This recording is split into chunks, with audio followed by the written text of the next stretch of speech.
صدیوں پرانی بات ہے کہ ملک یمن میں ایک بادشاہ حکومت کرتا تھا۔ وہ بہت انصاف پسند، نیک اور رعیہ کا خیال رکھنے والا تھا۔ بادشاہ کا وزیر بہت دانا، عقل مند تھا۔ وہ بادشاہ کو اچھے مشورے دیتا جو رعیہ کے لیے بہت فائدہ مند ہوتے۔ وزیر بہت ضعیف ہو چکا تھا۔ وہ بادشاہ کے والد کا بھی وزیر رہا تھا۔ اس نے ایک دن بادشاہ سلامت سے کہا کہ اب میری صحت اجازت نہیں دیتی، آپ کوئی نوجوان ذہین وزیر رکھ لیں۔ مگر بادشاہ اس کے لیے تیار نہ تھا۔ بادشاہ نے کہا، وزیر محترم، آپ کی موجودگی میں کسی دوسرے وزیر اعظم کا سوچا بھی نہیں جا سکتا۔ آپ جیسا عقل مند اور ذہین وزیر نہیں ملے گا۔ بادشاہ سلامت، میں اپنی زندگی میں ایک اچھا ذہین وزیر دے کر جانا چاہتا ہوں۔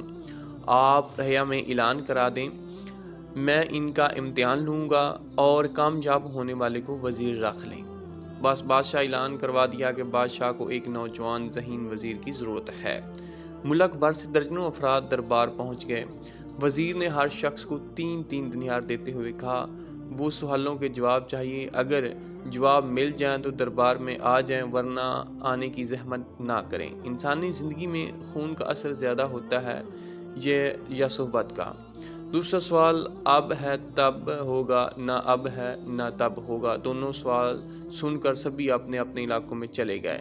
آخر 1 ماہ بعد ایک شخص حاضر ہوا اور کہا، بادشاہ سلامت، آپ کے دونوں سوالوں کے جواب لے آیا ہوں۔ سبھی حیران تھے کہ سوالوں کی سمجھ نہیں آئی اور جواب بھی لے آیا ہے۔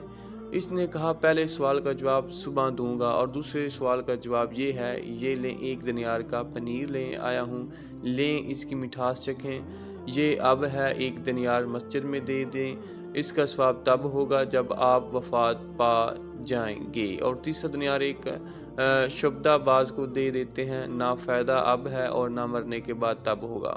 بادشاہ نے وزیر کی طرف دیکھا، اس نے سر ہلا دیا، گویا ٹھیک ہے۔ اگلے دن ابھی بادشاہ سو رہا تھا، اچانک آواز آئی، چلو بھائی اٹھو، نماز کا وقت ہو گیا۔ بادشاہ حیران رہ گا، یہ طوطا کہاں سے آیا ہے اور نماز پڑھنے کا کہہ رہا ہے۔ یوں 10-12 دن طوطا بادشاہ کو بیدار کرتا رہا۔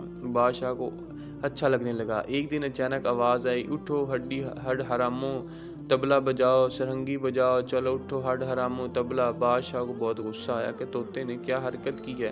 اس نے طالب بھیجا اور خادم حاضر ہوا۔ اس نے حکم دیا، نامراد کو پکڑو، جب دربار لگے تو اسے پیش کرنا کہ کسی کی اتنی ضرورت۔ خادم طوطا لے کر چلا گیا۔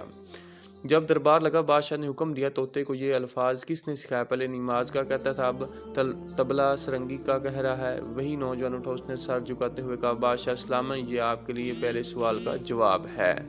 1 نہیں 2 طوطے ہیں۔ ایک طوطا ایک حافظ صاحب کے پاس رکھوا دیا تھا، وہ نماز کا کہے گا، اور دوسرا طوطا میرا مراٹھیوں کے ہاں رکھا تھا، یہ صحبت کا اثر ہے۔ پہلے نماز کا اور دوسرا طبلہ سرنگی کا کہے گا، حالانکہ دونوں کا خون ایک ہے اور صحبت الگ الگ۔ بادشاہ بڑا خوش ہوا۔ وزیر نے کہا، بادشاہ سلامت، اسے وزیر رکھ لیں، یہ عقل مند اور ذہین ہے۔ چند ماہ بعد وزیر کا انتقال ہو گیا۔ کچھ عرصہ بعد پڑوسی ملک کے بادشاہ نے حملہ کر دیا۔ وزیر نے کہا، بادشاہ سلامت، آپ خود جائیں یا کسی تجربہ کار سپہ-سالار کو بھیجیں۔ مگر بادشاہ نے نوجوان شہزادے کو بھیج دیا۔ بادشاہ خود شکار کو روانہ ہو گیا۔ شہزادہ بھی خیمے میں آرام کرتا رہا اور فوجیوں کو بھیج دیا۔ فوجی بے دلی سے لڑے اور شکست کھا کر بھاگ گئے۔ یہ خبر سن کر بادشاہ کو بہت صدمہ ہوا۔ بادشاہ نے وزیر کو حکم دیا کہ شکست کے اسباب معلوم کر لیں۔ ایک دن بادشاہ، شہزادے اور فوجیوں نے سنا کہ وزیر نے اعلان کروایا ہے کہ ایک شخص کا انتقال ہو گیا جو جنگ میں شکست کا باعث بنا تھا۔ جس نے دیکھنا ہو وہ چھاونی پہنچ جائے۔ سبھی حیران تھے کہ یہ بدبخت کون ہے جو شکست کا سبب بنا ہے۔ بادشاہ، شہزادے اور دربار اسے دیکھنے کے لیے چھاونی گئے۔ ایک کمرے میں ایک جگہ کوئی کفن میں لپٹا پڑا تھا۔ بادشاہ نے اس کا کفن اٹھایا، دیکھا ایک بڑا سا آئینہ پڑا تھا۔ اس کو اٹھا کر دیکھا، اپنا چہرہ نظر آیا ہے۔ ساتھ ایک رکا پڑا تھا جس میں بادشاہ وزیر سے پوچھا، ہم ملک کے بادشاہ ہیں، یہ عوام ہماری رعایا ہے، ہم اس کے لیے کہ کیسے دشمن ہوں گے؟ وزیر نے سر جھکاتے ہوئے کہا، بادشاہ، میں نے مشورہ دیا تھا کہ بہادر سپہ-سالار کو بھیجیں، مگر آپ نے میری بات نہ مانی اور شہزادے کو بھیج دیا۔ شہزادہ خیمہ گاہ میں آرام کرتا رہا۔ اس نے فوج کو لڑنے کے لیے بھیج دیا۔ فوجیوں نے بھی بہادری کا مظاہرہ نہ کیا۔ سب اپنے دشمن آپ ہوئے۔ اب بھی موقع ہے، آپ خود اس کی سرکوبی کے لیے جائیں، پھر دیکھیں۔ بادشاہ خود لڑنے کے لیے گئے۔ اس کی فوج بھی بڑی بہادری سے لڑی اور دشمن کو شکست دے دی۔ دیکھا بچوں، اس طرح آپ بھی محنت کریں گے، کامیاب آپ کے قدم چومے گی۔ اچھی صحبت اختیار کریں گے تو اچھے بنیں گے، اگر خدا نخواستہ بری صحبت اختیار کریں گے تو برے ہونے کا خدشہ ہے۔ اللہ تعالی ہمیں نیک بننے اور زیادہ سے زیادہ علم حاصل کرنے کی توفیق عطا فرمائے، آمین۔